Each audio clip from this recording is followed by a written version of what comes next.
안녕 친구들, 돌아온 걸 환영해요.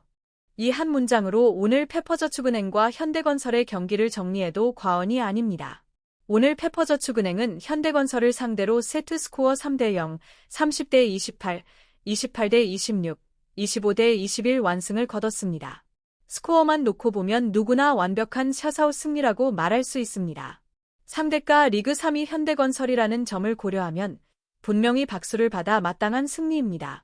하지만 오늘 경기에서 가장 큰 화제는 승리의 주력도 7억 7천만 원의 연봉을 받는 외국인 선수도 아닙니다. 바로 박정아의 기록입니다. 득점 1점, 공격 성공률 5.56%, 조이가 30점을 올렸고 시마무라와 박은서도 두 자릿수 득점을 기록했습니다. 페퍼는 매 세트 막판마다 중요한 득점을 만들어내며 결국 현대건설을 눌렀습니다. 그런데 이 승리의 과정에서 팀의 주장이고 고액 연봉자인 박정아는 공격에서 사실상 존재감을 보여주지 못했습니다. 특히 1세트와 2세트가 모두 듀스로 갈 만큼 팽팽했던 경기. 한 점 한 점이 승부를 가르는 상황에서 연봉 7억 7천만 원을 받는 공격수가 남긴 숫자가 1점, 성공률 5.56%라는 것은 결코 가볍게 넘길 수 없는 장면입니다. 오늘 배구 이슈에서는 먼저 세트별 흐름을 짚어본 뒤 확성기 외 승리했음에도 불구하고 박정아의 1점과 5.56%가 가장 큰 논쟁이 되는지, 확성기 외 감독이 먼저 선수를 다독였다고 말할 수밖에 없었는지, 확성기 그리고 외 팬들이 이겨도 개운하지 않다는 반응을 보이는지 차분하지만 솔직하게 이야기해 보겠습니다. 배구공 1세트 30대 28. 1세트 초반 흐름은 분명히 페퍼저축은행 쪽이었습니다. 조이, 시마무라, 박은서의 공격이 연속으로 성공하며 12대 6까지 앞서 나갔고 공격 루트도 다양하게 잘 열렸습니다. 하지만 현대건설은 김희진의 서브 득점과 양효진의 속공, 그리고 캐리의 공격으로 빠르게 추격에 나섭니다. 순식간에 19대 19 동점. 페퍼는 다시 24대 21로 세트 포인트를 만들었지만 양효진의 연속 블로킹과 캐리의 득점으로 승부는 듀스로 넘어갑니다. 현대건설이 역전 세트 포인트까지 만들었지만 조이의 강타로 페퍼가 다시 버텼고 상대 범실과 조이의 백어택이 이어지며 28대 28. 결국 페퍼가 30대 28. 힘겹게 1세트를 가져옵니다. 경기 내내 주도권을 잡았지만 한 차례 크게 흔들렸고 그럼에도 끝까지 버텨낸 세트였습니다. 배구공 2세트 28대 26. 2세트 역시 시작부터 팽팽했습니다. 9대 9 상황에서 현대건설의 연속 범실이 나오며 페퍼가 한 번에 15대 9까지 달아납니다. 하지만 현대건설도 쉽게 무너지지 않았습니다. 캐리의 득점과 교체 자원의 활약이 이어지며 19대 19 동점, 그리고 22대 19 역전까지 만들어냅니다. 이 시점에서 분위기는 분명 현대건설 쪽으로 넘어가는 듯 보였습니다. 그러나 페퍼는 조이와 시마무라를 중심으로 다시 추격했고 22대 22, 또다시 듀스 상황으로 경기를 끌고 갑니다. 26대 26 상황, 결국 승부는 조이의 연속 오픈 공격으로 갈렸습니다. 2세트는 28대 26, 현대건설이 한 차례 잡을 뻔했지만 끝내 또다시 내주고 말았습니다. 그리고 이 순간이 사실상 오늘 경기 전체의 흐름을 가른 결정적인 분기점이었습니다. 배구공 3세트 25대 21. 스코어만 보면 25대 21. 그래도 접전 아니냐라고 할 수 있습니다. 하지만 실제 흐름은 2세트를 놓친 이후 현대건설의 기세가 눈에 띄게 떨어진 세트였습니다. 끝까지 밀어붙일 힘을 만들어내지 못했습니다. 중반까지는 비슷했습니다. 특히 19대 18 상황. 캐리의 공격이 아웃됐고 캐리가 무릎 통증을 호소하는 장면도 나옵니다. 이 장면 이후 현대건설의 분위기는 더 가라앉습니다. 그리고 페퍼는 이 기회를 놓치지 않습니다. 현대건설의 공격 범실이 연달아 나오며 페퍼가 21대 18로 격차를 벌립니다. 조이의 득점, 이어서 시마무라의 득점. 전광판은 23대 20. 이 시점부터 현대건설은 한 점씩 따라붙기는 했지만 다음 득점을 만들어낼 루트가 보이지 않았습니다. 흐름은 완전히 페퍼 쪽으로 넘어갔고 마지막도 조이의 손에서 마무리됩니다. 25대 21.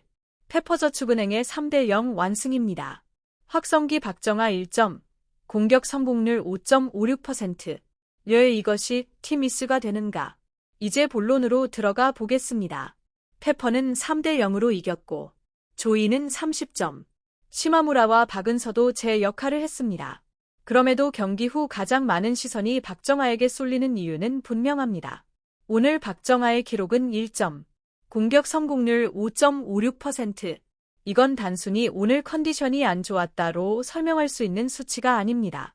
공격 루트 자체가 사실상 득점 기능을 상실했다고 봐야 합니다. 더 냉정하게 말하면 팽팽한 경기에서 팀이 기대야 할 주장이자 베테랑, 고액 연봉자의 위치가 한 점을 만들어주는 옵션이 아니라 상대가 계산하는 대상이 되어버렸다는 뜻입니다. 이 순간부터 전술은 꼬이기 시작합니다. 오늘은 페퍼가 이겼기 때문에 이 논쟁이 잠시 묻힐 수도 있습니다. 하지만 이겼는데도 논쟁이 커진다는 건 팬들이 이미 오래전부터 느끼고 있었다는 의미입니다. 결과로 이 문제를 덮는 게 더 위험하다. 이렇게 생각하고 있다는 겁니다. 특히 1세트와 2세트가 모두 듀스로 간 오늘 같은 경기에서는 단 한 점을 누가 만들어내느냐가 팀의 흐름을 바꾸고 시즌을 가릅니다. 페퍼는 그 한 점을 조이가 해결했습니다. 하지만 박정아는 오늘 자신이 맡아야 할 역할을 전혀 수행하지 못했다고 봐도 무리가 없습니다. 확성기 감독 인터뷰, 다독였다는 말이 더 크게 들리는 이유. 경기 후 장소연 감독은 박정아에 대해 이렇게 말했습니다. 정아는 기록에 보이지 않는 부분에서 기여하고 있다. 선수 본인도 스트레스를 받을 것이다. 팀도 계속 도와주고 있고 뒤에서 할 수 있는 부분에 집중해 달라고 했다. 표면적으로 보면 선수 보호 차원의 발언입니다. 감독이라면 당연히 할 수 있는 말이기도 합니다. 하지만 팬들이 이 말을 들으며 떠올리는 생각은 다릅니다. 지금은 공격 기대치를 낮춰야 하는 단계인가? 공격수에게 남은 게 보이지 않는 기여뿐이라는 뜻인가? 그렇다면 코트 위에서 득점 책임은 누가 지는가? 다시 말해, 그 다독임이라는 표현이 어느 순간에는 현실을 인정하는 신호처럼 들릴 수 있다는 겁니다. 더 치명적인 이유는 오늘 경기 자체가 접전이었기 때문입니다. 감독이 시간을 벌어주고 팀이 도와주고 그 모든 과정은 가능합니다. 하지만 최소한 코트 위에서 득점 기능만큼은 유지되어야 합니다. 그런데 오늘 기록은 이미 그 기준선을 넘어섰다는 걸 보여줍니다. 한편 현대건설 강성영 감독의 경기 후 코멘트도 나왔습니다. 다이니와 캐리의 공 높이를 조정하겠다. 이는 오늘 현대건설 공격이 스피드, 타점, 리듬에서 어긋났다는 뜻으로 해석할 수 있습니다. 그리고 이 부분은 페퍼가 계속해서 그 지점을 물고 늘어지며 쉽게 놓아주지 않았다는 분석과도 맞닿아 있습니다. 즉, 오늘 경기는 분명 현대건설 쪽에 문제점이 있었고 페퍼 입장에서는 우리 구조로 충분히 이길 수 있는 경기였다는 점도 분명합니다. 하지만 그 구조 안에서 박정아의 5.56%는 페퍼 내부에서도 절대 가볍게 넘길 수 없는 경고등입니다. 확성기 커뮤니티 반응. 경기 직후 커뮤니티에는 이런 반응들이 이어졌습니다. 1점이 말이 되나? 공격 성공률 5.56%면 사실상 공격 옵션이 아니다. 이 수치로 기용하면 팀 전술이 무너진다. 다독이는 건 이해하지만 코트는 감정으로 뛰는 곳이 아니다. 조이가 다 했는데 그럼 나머지는 뭘 했나? 베테랑이면 최소한 분위기는 잡아줘야 하는데 득점이 없으면 남는 게 뭐냐? 이겨도 개운하지 않은 이유가 그거다. 이 반응을 한 문장으로 정리하면 이겁니다. 개인 선수를 비난하고 싶어서가 아니라 팀이 다음 단계로 가기 위해 더 이상 미룰 수 없는 문제라는 인식. 오늘 페퍼저축은행은 현대건설을 3대 0으로 꺾었습니다. 분명 의미 있는 성과입니다. 하지만 배구 이슈는 여기서 멈추면 안 된다고 봅니다. 오늘처럼 팽팽한 경기에서 주장이 1점, 공격 성공률 5.56%를 기록했는데도 그것이 보이지 않는 기여라는 말로만 덮인다면 이 팀은 언젠가 더 큰 무대에서 같은 문제로 다시 무너질 수밖에 없습니다. 감독의 보호 의도는 이해합니다. 그러나 이제 팀은 도와주는 단계를 넘어 이 포지션을 어떻게 관리할 것인지 현실적으로 고민해야 할 시점입니다. 페퍼가 오늘 승리했음에도 박정아를 둘러싼 논쟁이 더 커지는 이유입니다. 이상 배구 이슈였습니다. 다음 이야기에서 찾아뵙겠습니다. 공유와 구독, 좋아요.